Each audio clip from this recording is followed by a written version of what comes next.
Para ir cerrando este primer día del módulo de manejo de pasturas, vamos a hacer referencia a lo que es el manejo del pasto en el invierno para vacunos y ovinos. Para arrancar, voy a hacer una pequeña introducción. Como todos sabemos, esta estación se caracteriza por tener temperaturas promedios bajas, los días son más cortos y tenemos noches con heladas, y esto genera un ambiente particular para las pasturas. En estas condiciones, las pasturas naturales que dominan esta zona tienen una tasa de crecimiento muy baja, por lo que las pasturas sembradas son una opción para cubrir el déficit forrajero, sobre todo en predios de menor escala que tienen un uso más intensivo de los recursos como los que tenemos acá en el sur del país. Teniendo en cuenta que la idea es pasar el invierno en pastura sembrada, se pueden utilizar tecnologías tales como el manejo del pastoreo, la fertilización nitrogenada, la utilización de áreas de exclusión, pensando todo esto en dejar el sistema bien preparado para la primavera. Además, también se puede incorporar al sistema algún suplemento como medida de manejo para liberar pasto. Bien, a continuación vamos a desarrollar estrategias diferentes para realizar un manejo eficiente de las pasturas independientemente de la especie con la cual trabajemos, sean vacunos u ovinos. Así que, Hernán, ¿cuáles son las consideraciones que tenemos que tener en cuenta para el manejo del pastoreo? Gracias, José. Como bien decías, vamos a comenzar a desarrollar diferentes estrategias para un manejo eficiente de pasturas y para ello con algunas consideraciones para efectuar el pastoreo. Es importante tener una buena asignación de forraje en invierno según la pastura que vayamos a implementar y la carga animal que vamos a manejar, de manera de siempre generar un equilibrio entre estos componentes. El hecho de franjear permitirá un mayor aprovechamiento de las pasturas, ya que el consumo lo hacemos de forma adecuada. Por otro lado, esperar pasturas a que sazonen para entrar a pastorear es un manejo adecuado, dado que los primeros pastoreos tienen un alto contenido de agua y de proteína. Además, se puede considerar en estos periodos la inclusión de energía en la dieta para un mayor aprovechamiento de estas pasturas. Tener en cuenta que las praderas también de primer año se encuentran en implantación y es conveniente cuidarlas. Se sugiere hacer un despunte a los 45 o 60 días, obviamente dependiendo de diferentes factores, mediante un pastoreo aliviado con la mitad de la carga de animal y utilizando categorías jóvenes, de modo de remover hojas viejas, que entre luz y se generen hojas nuevas en condiciones que marcaba José de lo que caracteriza a un invierno. Para luego trabajar con cargas adecuadas sobre estos pastos y generar también mayor persistencia en las pasturas. En suelos con exceso de humedad es conveniente evitar el pastoreo en días anegados por pérdidas de puntos de crecimiento y áreas fotosintéticas, y más aún en especies con mayor susceptibilidad a las condiciones mencionadas.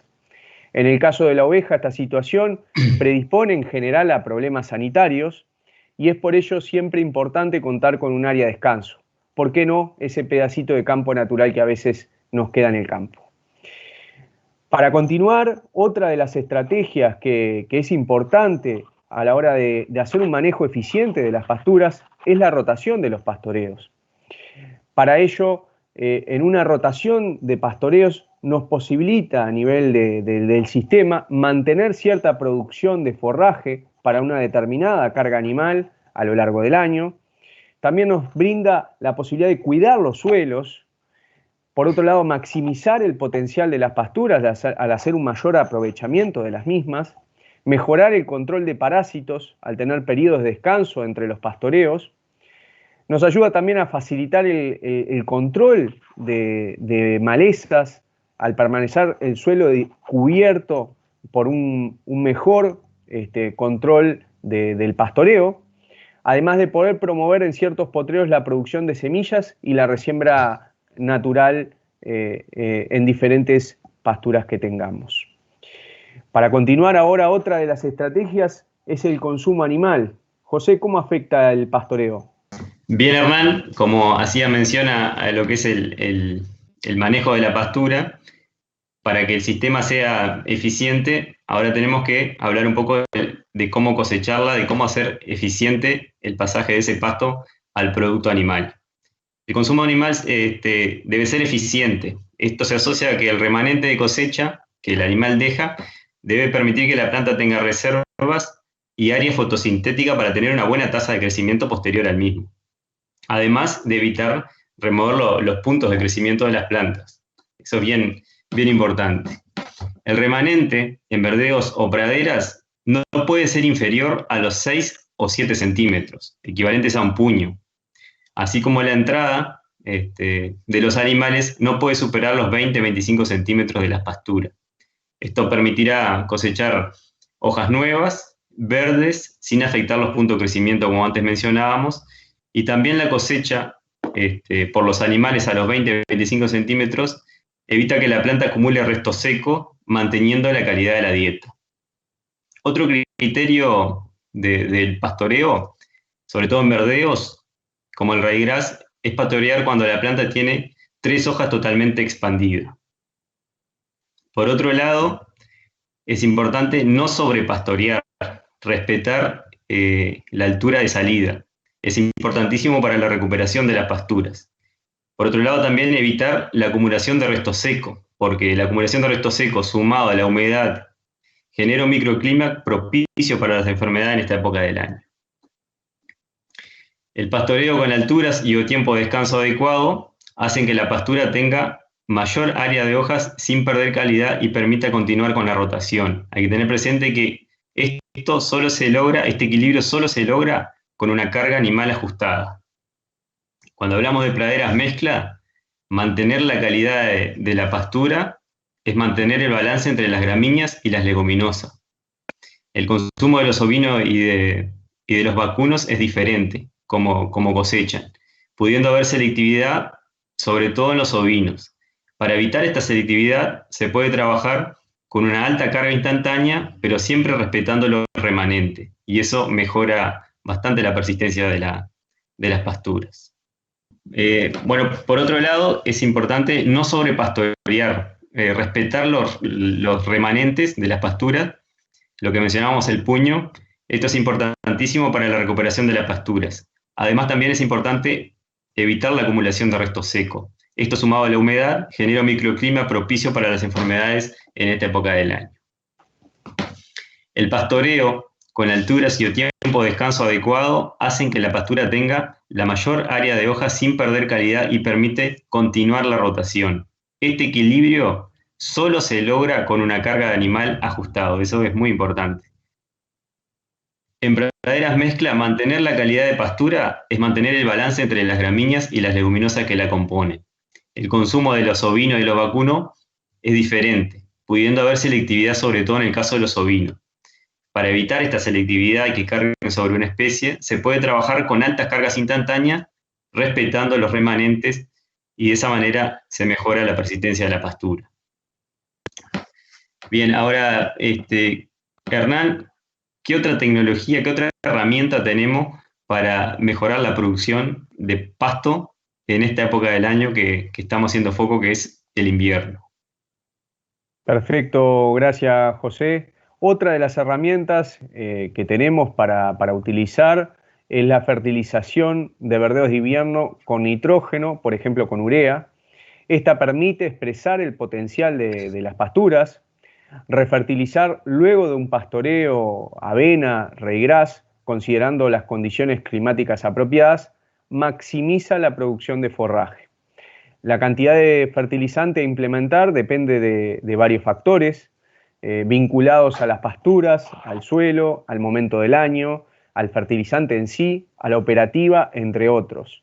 Siempre es bueno tratar de buscar un equilibrio entre la mejor respuesta económica y el potencial productivo que tenga nuestro pasto, de forma de siempre cuidar nuestro bolsillo. Lo ideal es fertilizar con temperaturas en el entorno de los 14 grados, días soleados y con humedad en el suelo. Obviamente después en la práctica va a haber que esperar estos periodos para poder justamente hacer un uso eficiente de esta tecnología de fertilización que, si bien tiene un costo, trae muchos dividendos para el sistema. Además, se sugiere no fertilizar con urea si se esperan condiciones lluviosas por encima de quizás 15, 20 milímetros en los próximos días invernales, ya que podemos perder por deriva el fertilizante. Es recomendable como rutina en otoño e invierno aplicar el nitrógeno en forma fraccionada y si es posible luego de un pastoreo en la franja, de manera de que si hay pérdidas, estas sean menores. Así que es una herramienta que podemos implementar que maximiza nuestra producción y por ende nos permite también cubrir más los requerimientos de los animales. Uno de los cultivos que tenemos en la zona con mayor frecuencia que vemos y le decimos la reina de las forrajeras es la alfalfa. José, ¿cómo entra la alfalfa en el manejo del pastoreo? Bien, Hernán, como tú mencionabas, esta especie, que, repito, la reina de la forrajera, está adaptada a casi todos los suelos de esa zona, de Canelones. Y bueno, lo que es importante de la alfalfa es que hay que saber que la alfalfa está adaptada a esquemas con pastoreos rotativos, poco frecuentes, intensos y de corta duración. Eso es bien importante. Y además, cuando estamos pensando en el invierno, en la estación de que venimos planificando, comentando, hay algunos cultivares de alfalfa que permiten en ciertas condiciones y con ciertas precauciones sacarla en un pastoreo en el invierno. Pero para ello hay que tener en cuenta algunas consideraciones que vamos a mencionar. Todos sabemos que la base de la planta tiene una estructura que la llamamos corona, y cuando en esa estructura, en la corona, por observación vemos rebrotes con un tamaño aproximado de 5 centímetros, esto me indica que acumuló suficiente reserva como para cosecharla o pastorearla. Otro criterio que podemos utilizar en este momento del año es la cantidad de nudos que tiene la planta, y en este caso la recomendación es pastorearla con 11 nudos. Luego de realizar el pastoreo, hay que dejarla el tiempo de descanso que necesita para nuevamente volver a pastorearla. Durante el invierno tendríamos que cuidar las alfalfas. Es un periodo que en general tiene poco crecimiento, dadas las condiciones que antes mencionábamos de esta estación, y en donde los pastoreos pueden comprometer su persistencia. Hay que tener presente que esta especie nos va a aportar mucho forraje en cantidad y calidad en la primavera y verano, y es para la estación que tenemos que prepararla. Bueno, con esto vamos cerrando el módulo de manejo de pasturas y ahora damos paso a la ronda de preguntas.